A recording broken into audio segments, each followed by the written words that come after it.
శ్రోతలందరికీ నమస్కారం. దివ్య చెప్తున్న కథలకు మీకు స్వాగతం. నా ఛానల్ని సబ్స్క్రైబ్ చేసుకున్న సబ్స్క్రైబర్స్ అందరికీ చాలా చాలా థ్యాంక్స్ అండి. ఇకపోతే కొత్తగా నా ఛానల్ని చూసిన వారు, నా ఛానల్లో కథలు వినటానికి కొత్తగా వచ్చిన వాళ్ళు తప్పకుండా సబ్స్క్రైబ్ చేసుకొని నా ప్రతి కథకి లైక్ చేస్తారని నేను కోరుకుంటున్నాను. మీరిచ్చే లైక్ నాకు చాలా మోటివేటింగ్గా ఉంటుంది. ఇంకా చక్కటి కథలతో మీ ముందుకు రాగలను.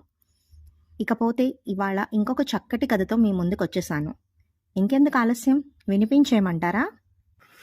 చాలా కాలానికి కథ రాయాలని పెన్ను పేపరు తీసుకొని కూర్చున్నాను. రాయాలన్న కోరిక బలంగా ఉంది కానీ ఎలా మొదలు పెట్టాలో ఎక్కడ ఆపాలో తెలియడం లేదు. గుండె నిండిన వ్యధ తీరాలంటే పెన్ను కదలాలి. ఊహ తెలిసిన నాటి నుండి నా మనసులోని కష్టం సుఖం తెల్ల కాగితానికి తెలిసినంత బాగా ఎవరికీ తెలియదేమో. కోటి ఆశలతో కాకపోయినా సగటు ఆడపిల్లల అత్తగారింట్లో అడుగుపెట్టాను.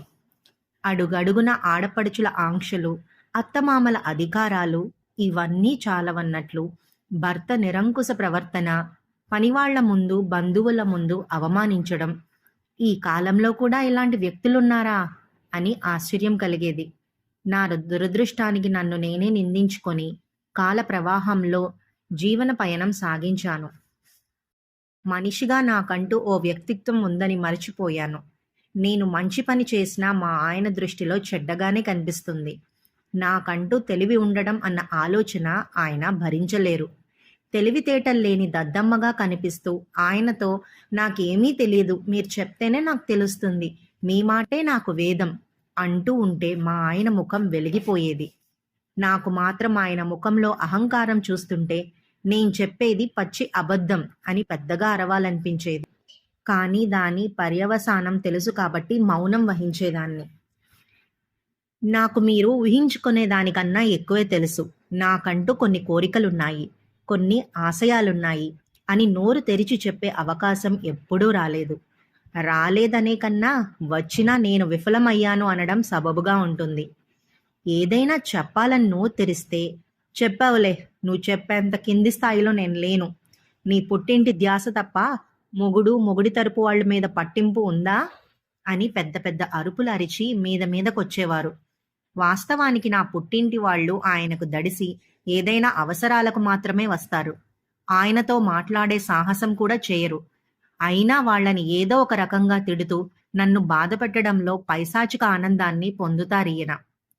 భయంకరమైన గొంతుతో అరుస్తుంటే పిల్లలిద్దరూ భయపడిపోయి నా వెనక్కు వచ్చి దాక్కునేవారు.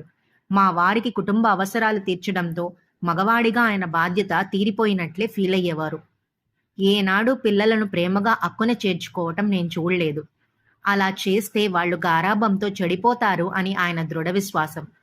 పాపం, తోటి పిల్లలు వాళ్ల నాన్నలతో షికార్లకు వెళ్తుంటే పిల్లలిద్దరూ బిక్కముఖంతో నన్ను చూసేవారు. నాకు నా బాధ్యత రెట్టింపైనట్లు అనిపించేది. నేనే ఆదివారాలు పార్కులకి, అప్పుడప్పుడు సినిమాలకి తీసుకెళ్లేదాన్ని. వాళ్లే నా ప్రపంచంగా, నాకంటూ వేరే వ్యాపకం లేదన్నట్లుగా బతకడం మొదలుపెట్టాను. మా వారి నిరంకుశ ధోరణిని కూడా మనసుకు తీసుకోవడం మానేశాను. కాలం ఆయనకున్న దురలవాట్ల ప్రభావంతో అనారోగ్యాలను తెచ్చింది. వాటి వల్ల ఇంకాస్త కోపం, అసహనం పెరిగాయి. అప్పటి వరకు మానసికంగా నలిగిపోతున్న నేను శారీరకంగా కూడా బాధింపబడటం మొదలయింది. అన్ని పిల్లల కోసం భరించేదాన్ని. దూరంగా ఉన్న పుట్టింటి వాళ్లకు కూడా నా బాధ ఎప్పుడూ చెప్పుకునేదాన్ని కాదు. దానివల్ల ఎటువంటి ఉపయోగం లేకపోగా వాళ్లను బాధకు గురి చేయడం నాకు నచ్చేది కాదు. నాలాంటి దుస్థితి పగవాళ్లకు కూడా రాకూడదని దేవుడిని నిత్యం ప్రార్థించేదాన్ని. నా అదృష్టం జీవిత భాగస్వామి విషయంలో లేకపోయినా కన్న పిల్లలిద్దరూ మాట వినేవారు.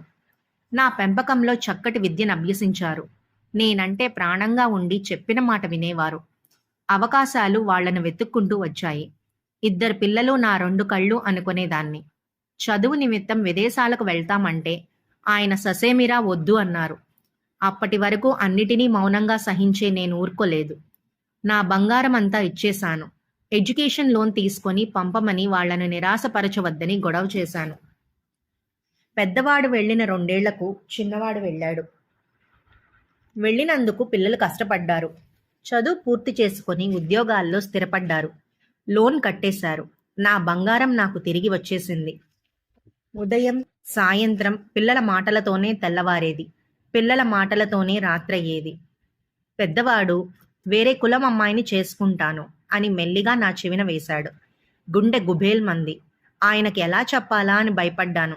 కానీ చెప్పకపోతే వాడితో బాధ, చెప్తే ఆయనతో గొడవ తప్పదని అర్థం చేసుకుని ఆయనకి చెప్పాను. అనుకున్నట్లే ఇంతెత్తున ఎగిరిపడ్డారు. సర్ది చెప్పాలనుకున్నా ఎంత మాత్రం వినలేదు. వద్దన్నా అమెరికా పంపించావు కదా, ఈ పెళ్లి కూడా నువ్వే కుదిర్చావా? అందుకే సర్ది చెప్తున్నావా అని చెంప పగలగొట్టారు. నాకేమీ తెలియదన్నా మూర్ఖంగా వాదించారు. ఇవేమీ బాబుకు చెప్పకుండా అన్య కులస్తులను చేసుకోవడంలో సమస్యలు చెప్పడానికి ప్రయత్నించాను. వాడు చేసుకుంటే ఆ అమ్మాయినే చేసుకుంటాను, నువ్వు వద్దంటే ఇలాగే ఉండిపోతానన్నాడు. చేసేదేమీ లేక ఆయనతో మళ్ళీ పోరాటం సాగించాను. ఎన్నో రోజుల నా కన్నీటి ఫలితంగా వాడి పెళ్లి జరిగింది. సంతోషంగా తిరిగి మళ్ళీ అమెరికా వెళ్ళిపోయారు. వాళ్ళు వెళ్ళిపోయినా ఆ పెళ్లి నా కారణంగానే జరిగిందని, గొడవ జరిగినప్పుడల్లా ఈయన నన్ను మానసికంగా హింసిస్తూనే ఉన్నారు. ఒక్కోసారి ఆయనకి అందనంత దూరంగా పారిపోవాలనిపిస్తుంది. కానీ అది పిరికివాళ్లు చేసే పని అని నన్ను నేను ఓదార్చుకుంటాను. బాధ్యతల బరువు నుండి తప్పుకోవడం తప్పు అని సరిపెట్టుకుంటాను. కొంతకాలానికి రెండో వాడికి ఆయన బంధువుల తరపున సంబంధం కుదిరింది. మా వారి హడావిడికి అంతే లేకుండా పోయింది. పెద్దవాడి పెళ్లిలో పోయిన పెత్తనమంతా ఇప్పుడు చూపించుకున్నారు. అజమాయిషీ చేశారు. ఆరోగ్యం సరిగ్గా లేని మనిషి కావడం వల్ల నీరసపడ్డారు. పెళ్లిలో స్టేజ్ మీద పంతులు గారు అడిగిన కండువా వెతుకుతున్న నా మీద, మర్చిపోయావా, అసలు పెట్టావా లేదా, నీలాంటి చవటని పెళ్లి చేసుకోవడం నా ప్రారబ్ధం అని అరుస్తూ కళ్ళు తిరిగి పడిపోయారు. అప్పటికే బ్యాగ్ అడుగు నుంచి తీసిన కండువా నా చేతిలో ఉంది. పడిపోయిన ఆయనను అందరూ చుట్టుముట్టారు. నాకు అంతమంది జనం మధ్యలో నన్ను తిట్టిన తిట్లతో భరించలేనంత అవమానంగా అనిపించింది. కానీ ఆయన పడిపోవటంతో అవన్నీ పక్కన పెట్టి ఆయన్ని పట్టుకున్నాను. ఎవరో పంచదార నీళ్లు తెచ్చి నోట్లో పోయడం వల్ల కళ్ళు తెరిచారు. పెళ్లి ఆపకుండా తాళి కట్టించమని చెప్పి మేము ఆయనని హాస్పిటల్కి తీసుకువెళ్ళాం. డాక్టర్ 2 రోజులు ఉంచమన్నారు. అటు ఆయన బాధ్యత, ఇటు పెళ్లికి వచ్చిన బంధువుల బాధ్యత, పెళ్లి కూతురి తరపు మర్యాదలు చూసుకోవడం నాకు తలకు మించిన బరువు అయింది. శారీరకంగా, మానసికంగా నలిగిపోయాను.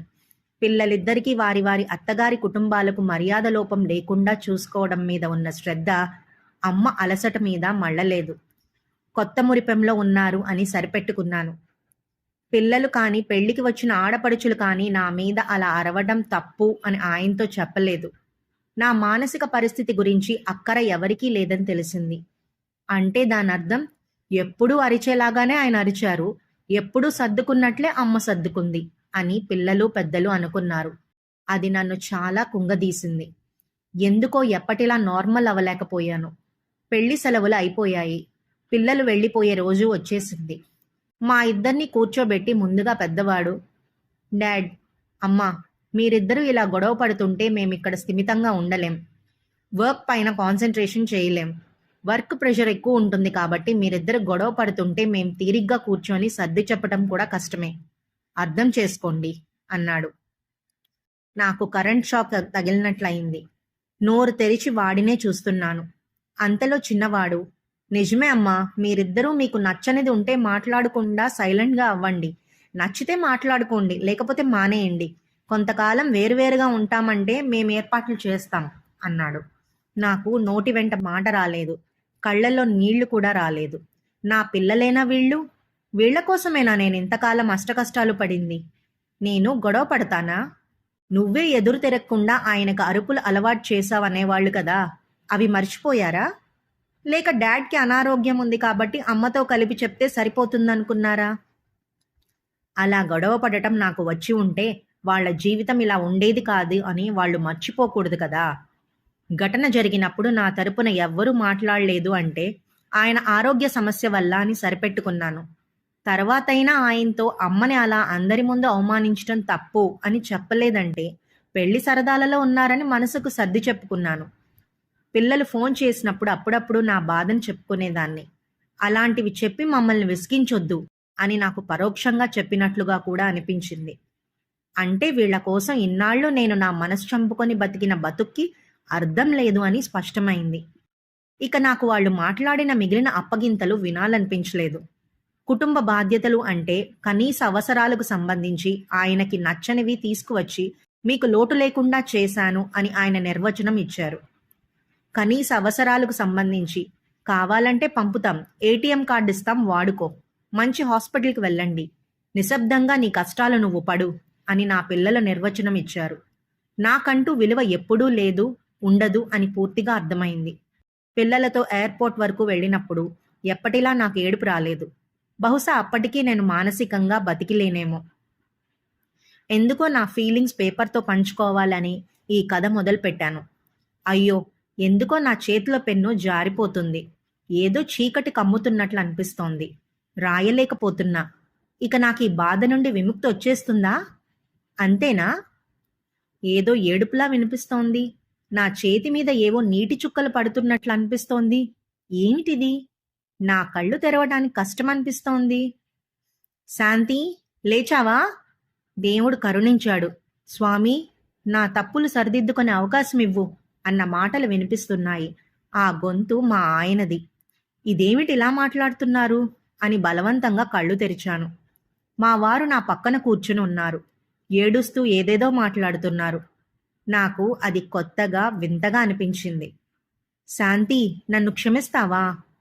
ఇదేమిటి మీరు నన్ను? మాటలు మింగేశాను. మంచినీళ్ళ కోసం చాలాసేపు పిలిచాను, నువ్వు పలకలేదు. లేచొచ్చేసరికి నువ్వు హాల్లో సోఫా మీద పడిపోయి ఉన్నావు. నిద్రపోతున్నావేమో అనుకొని తట్టి లేపా. స్పృహ లేదు. నీళ్లు చల్లినా చలనం లేదు. చాలా కంగారు పడ్డాను. ఈలోగా నువ్వు రాసుకున్న పేపర్స్ నీ పక్కన ఉండటంతో చదివా.